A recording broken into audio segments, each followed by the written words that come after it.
CTET 2021 की परीक्षा से पहले अगर आप सीटेट की परीक्षा दे चुके हैं या फिर पहली बार सीटेट 2021 की परीक्षा में सम्मिलित होने जा रहे हैं, सभी के लिए इस बार पेपर का नया पैटर्न देखने को मिलेगा। क्योंकि सीटेट के पिछले 10 वर्षों के इतिहास में पहली बार सीटेट की परीक्षा ऑनलाइन मोड में होने जा रही है। क्या कुछ बड़े बदलाव किए गए हैं, इसके रिगार्डिंग इस वीडियो में हम लोग डिटेल में बात करेंगे। तो अंत तक इस वीडियो के साथ जरूर जुड़े रहिएगा यदि आप भी सीटेट 2021 की परीक्षा में सम्मिलित होने जा रहे हैं। नमस्कार दोस्तों, मेरा नाम है नीरज और आप देख रहे हैं करियर बिट यूट्यूब चैनल। अगर आप इस चैनल पहली बार विजिट कर रहे हैं तो इसको सब्सक्राइब करते हुए बेल आइकन को प्रेस करना ना भूलें। सबसे पहले बात कर लेते हैं कि पेपर के बारे में। तो सीटेट की परीक्षा में 2 पेपर होते हैं, पेपर 1 और पेपर 2। अगर आप प्राइमरी का टीचर बनना चाहते हैं यानी कक्षा 1 से 5 तक के शिक्षक बनना चाहते हैं तो आपको पेपर 1 के लिए अप्लाई करना चाहिए। और अगर आप अपर प्राइमरी यानी जिसे उच्च प्राथमिक स्तर बोला जाता है, कक्षा 6 से 8 उसके शिक्षक बनना चाहते हैं तो पेपर 2 के लिए अप्लाई करना चाहिए। अगर आप दोनों का शिक्षक बनने के लिए पात्रता यानी कि एलिजिबिलिटी प्राप्त करना चाहते हैं तो आप दोनों पेपर अप्लाई कर सकते हैं, paper 1 and paper 2। Uttar Pradesh के संदर्भ में बात की जाए तो डीएलएड और बीएड दोनों अभ्यर्थी पेपर 1 और पेपर 2 दोनों में अप्लाई करने के लिए एलिजिबल होते हैं। लेकिन अन्य राज्य की बात की जाए, जैसे आपका हरियाणा हो गया या फिर बिहार हो गया, तो इन सभी राज्यों में जो डीएलएड होता है अलग अलग नामों से जाना जाता है और यहाँ पर इंटरमीडिएट के बाद ही डीएलएड में एडमिशन मिल जाती है। तो पेपर 2 के लिए जो मिनिमम एजुकेशनल क्वालिफिकेशन है वो ग्रेजुएशन के साथ डीएलएड आपका होना चाहिए, मतलब कि ग्रेजुएशन के बाद आप डीएलएड किए हुए होने चाहिए। तो उस कंडीशन में उत्तर प्रदेश में ग्रेजुएशन के बाद ही डीएलएड और बीएड में एडमिशन मिलता है। तो बीएड और डीएलएड दोनों अभ्यर्थी उत्तर प्रदेश में पेपर 1 और पेपर 2 के लिए एलिजिबल हैं। अब बात कर रहे थे पेपर के पैटर्न के बारे में। तो देखिए, पेपर 1 और पेपर 2 दोनों में 150 अंक के प्रश्न पूछे जाएंगे। प्रत्येक प्रश्न 1 अंक का होता है और 150 प्रश्न पूछे जाते हैं। इन 150 प्रश्नों को हल करने के लिए आपको 2.5 घंटे का समय यानी कि 150 मिनट दिया जाता है। पेपर 1 की बात की जाए तो इसमें कुल 5 सेक्शन से प्रश्न पूछे जाएंगे। पहला सेक्शन होता है चाइल्ड डेवलपमेंट एंड पेडागोजी, जिसके 30 अंक के प्रश्न पूछे जाएंगे। दूसरा पार्ट होता है लैंग्वेज 1। अब देखिए, जैसे यूपी टेट की बात की जाए तो वहाँ पर फिक्स होता है कि लैंग्वेज 1 में आपको हिंदी ही करना है, क्योंकि बाय डिफ़ॉल्ट वो हिंदी ही सेट होता है। लेकिन यहाँ अगर सीटेट की बात की जाए तो यहाँ पर फिक्स नहीं होता है, आपको चयन करना होता है कि लैंग्वेज 1 में आपने क्या चयन किया था। तो उस हिसाब से सीबीएसई के द्वारा 20 लैंग्वेजेस का ऑप्शन दिया गया है। तो हिंदी भाषी जो राज्य हैं उसमें अमूमन ये देखा गया कि हिंदी एक लैंग्वेज अभ्यर्थी के द्वारा चुना जाता है और दूसरा लैंग्वेज अंग्रेजी और संस्कृत में से कोई एक चुन लिया जाता है। तो आप अपने एडमिट कार्ड पर देखेंगे तो आपका लैंग्वेज 1 और लैंग्वेज 2 में कौन सा लैंग्वेज आपने ऑप्ट किया है वो मेंशन होता है। तो उसी के अनुसार आपको परीक्षा में हल करना होता है। ठीक है, देखिए लैंग्वेज 1 और लैंग्वेज 2 हो गया। उसके बाद से 4th जो पार्ट होता है वो मैथमेटिक्स का होता है और 5वां जो पार्ट होता है वह इन्वायरमेंटल स्टडीज़ का होता है। अब इसके लिए आपको पढ़ना कहाँ से है? सबसे लास्ट पॉइंट देखिए, the question in the test of paper 1 will be based on the topics prescribed in syllabus of the NCERT for class 1 to 5th, but their difficulty standard as well as linkage could be up to the secondary stage। Secondary stage किसे कहा जाता है? High school को कहा जाता है। तो यानी कि प्राइमरी यानी पेपर 1 का जो पैटर्न होगा उसका जो सिलेबस होगा वो कक्षा 1 से 5 जो एनसीईआरटी की बुक है उसमें जो सिलेबस मेंशन है उसके अनुसार पूछा जाएगा, लेकिन जो उसका डिफिकल्टी लेवल होगा वह हाई स्कूल के स्तर तक का होगा। अब बढ़ते हैं पेपर 2 की तरफ। तो इसमें केवल 4 सेक्शन से प्रश्न पूछे जाते हैं। जैसे आपने देखा पेपर 1 में 5 सेक्शन होते हैं, लेकिन इसमें केवल 4 सेक्शन से प्रश्न पूछे जाते हैं। पहला सेक्शन जो सबके लिए कॉमन और कंपलसरी है, चाइल्ड डेवलपमेंट एंड पेडागोजी। दूसरा लैंग्वेज 1 और तीसरा लैंग्वेज 2। ठीक है, उसके बाद से चौथा जो सेक्शन होता है उसमें मैथमेटिक्स एंड साइंस रखा गया है और आप देख सकते हैं for mathematics and science teachers के लिए। ठीक है, और दूसरा इसमें ऑप्शनल होता है, मतलब या तो गणित और विज्ञान वाला पार्ट आप अटेम्प्ट करिए या फिर सोशल स्टडी वाला पार्ट अटेम्प्ट करिए।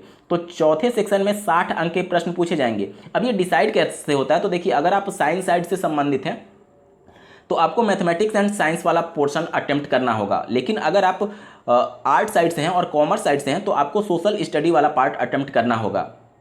इसको आप इस प्रकार से समझ सकते हैं, जैसे उच्च प्राथमिक स्तर में जब शिक्षकों की भर्ती आती है तो वहाँ पर सब्जेक्ट वाइज भर्ती आती हैं। तो साइंस साइड के लिए अगर भर्ती आएगी तो आप साइंस साइड वाले टीचर एलिजिबिलिटी टेस्ट के माध्यम से ही शिक्षक पात्रता परीक्षा पास हुए होंगे, तभी आप उसमें बैठ पाएंगे। और वैसे भी एक बार आप मान लीजिए कि अगर आप साइंस साइड से हैं और सोशल स्टडी वाला आपने अटेम्प्ट करके पास कर लिया, लेकिन सोशल स्टडी का आप टीचर बन ही नहीं पाएंगे, क्योंकि ग्रेजुएशन में वो साइंस साइड वाला सब्जेक्ट होना चाहिए। तो उस कंडीशन में आप चीज़ों को मिक्सअप मत कर दीजिएगा। अगर आप साइंस साइड से हैं तो आपको मैथमेटिक्स एंड साइंस वाला ही अटेम्प्ट करना है, और अगर आप आर्ट्स और कॉमर्स साइड से हैं तो आपको सोशल स्टडी वाला पार्ट ही अटेम्प्ट करना होगा। इसके अगर पेपर के लेवल की बात की जाए तो स्क्रीन पर आप लास्ट पॉइंट देख पा रहे, the question in the test of paper 2 will be based on the topic prescribed in syllabus of NCERT for class 6 to 8।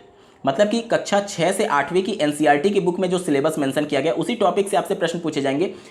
But their difficulty standard as well as linkage could be up to the senior secondary stage, मतलब कि intermediate स्तर का difficulty level रखा जाएगा।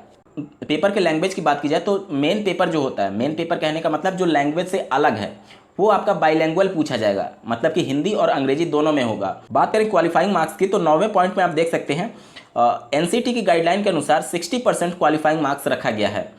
यहाँ पर category की बात नहीं की गई है, लेकिन ये जरूर मेंशन किया गया कि स्कूल मैनेजमेंट, गवर्नमेंट और लोकल बॉडीज अगर चाहें तो जो कैटेगरी होती है एससी, एसटी, ओबीसी और इसके अलावा जो क्षैतिज आरक्षण होता है जैसे कि फिजिकली हैंडीकैप्ड, एक्स सर्विसमैन, तो उनके लिए अगर स्कूल या फिर गवर्नमेंट चाहे तो उनके लिए 5% का रिलैक्सेशन दे सकती है, यानी कि 55% उनके लिए क्वालिफाइंग मार्क्स है। तो कहने का मतलब वही हो गया कि अगर आप जनरल कैंडिडेट हैं तो 90 नंबर, और अगर रिजर्व कैटेगरी से बिलोंग करते हैं तो 82 नंबर आपके लिए क्वालिफाइंग मार्क्स रखा गया है सीटेट पास होने की। वैलिडिटी की बात की जाए तो सभी कैटेगरी के अभ्यर्थियों के लिए लाइफ टाइम सीटेट 2021 मान्य होगा।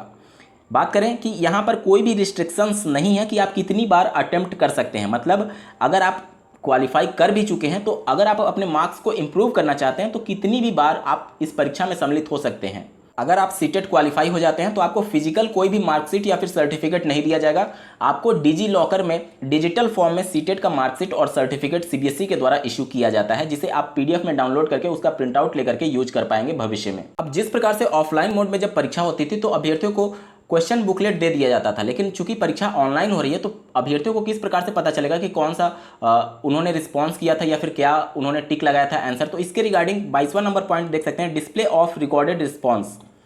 The CTET will send the link of question paper attempted by the candidates on the mail ID provided by the candidate in online application from after 2 to 3 days of conduct of examination। कहने का मतलब कि जब जिस दिन आपकी परीक्षा होगी उससे 2 से 3 दिन बाद आपके मेल आईडी पर जो आपने आवेदन में दिया था उस मेल आईडी पर एक लिंक भेजा जाएगा सीबीएसई के द्वारा, जिस पर क्लिक करके आप क्वेश्चन पेपर को देख सकते हैं कि उस पर्टिकुलर क्वेश्चन में आपने कौन सा रिस्पॉन्स दिया था, यानी कौन सा उत्तर आपने टिक किया था।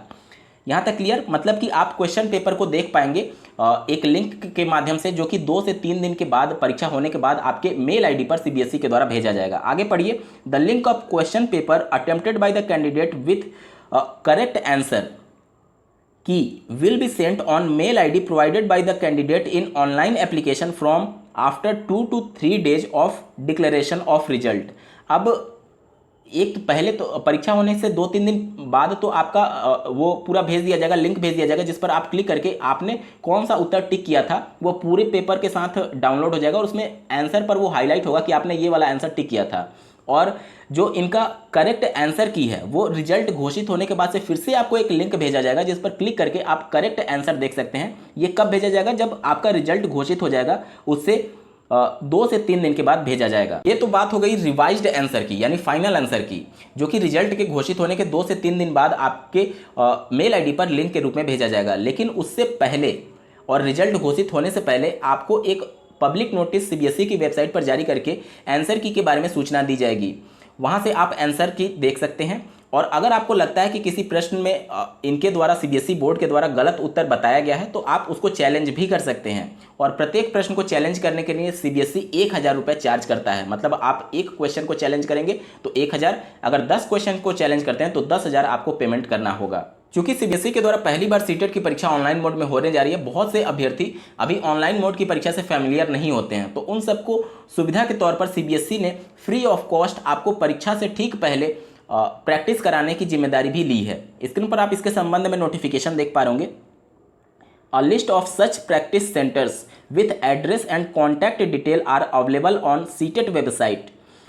Candidates who are not well conversant and face difficulties in online test due to various constraints may use the service of these centers free of cost। बात करें सीटेट के सिलेबस के बारे में, तो सीटेट के सिलेबस में कोई भी चेंज नहीं किया गया है। पॉइंट टू पॉइंट वही सब सिलेबस है जो कि पिछले वर्षों में होते थे, तो सिलेबस में कोई भी चेंजेस नहीं किए गए हैं। हाँ, लेकिन ये जरूर होगा कि इस बार जो प्रश्नों का लेवल था वो अच्छा पूछा जाएगा, क्योंकि इन्होंने पहले ही नोटिफिकेशन जारी करके ये बता दिया था कि क्रिटिकल थिंकिंग और ऐसे प्रश्नों पर ज़्यादा जोर दिया जाएगा जिससे अभ्यर्थियों को रटने की क्षमता का परीक्षा ना हो, बल्कि उनकी समझ और किस प्रकार से वो बच्चों को समझ पा रहे हैं या नहीं और शिक्षण कार्य में अपनी सहभागिता दे पा रहे हैं या नहीं, उसको ज़्यादा परखा जाएगा इस बार। तो रटे रटाई चीज़ों पर कम फोकस करेगा सीटेट, और इस बार आपको क्रिटिकल थिंकिंग और ऐसे दिमागी प्रश्नों पर ज़्यादा सीबीएसई जोर देने वाला है। दोस्तों, सीटेट और यूपी टेट को लेकर के आप लोग के तमाम प्रश्न आते हैं कि क्या कुछ स्ट्रेटेजी होनी चाहिए ताकि कम एफर्ट में हम सीटेट को पहले अटेम्प्ट में क्वालिफाई कर लें। अगर आप चाहते हैं इसके रिगार्डिंग डिटेल में समझना तो आप कमेंट करिएगा, मैं कोशिश करूंगा कि इसके रिगार्डिंग एक डेडिकेटेड वीडियो बना करके आप लोग को सूचित कर दूं। इस वीडियो को देखने के लिए आपका बहुत बहुत धन्यवाद। भगवान करे आपका दिन शुभ हो।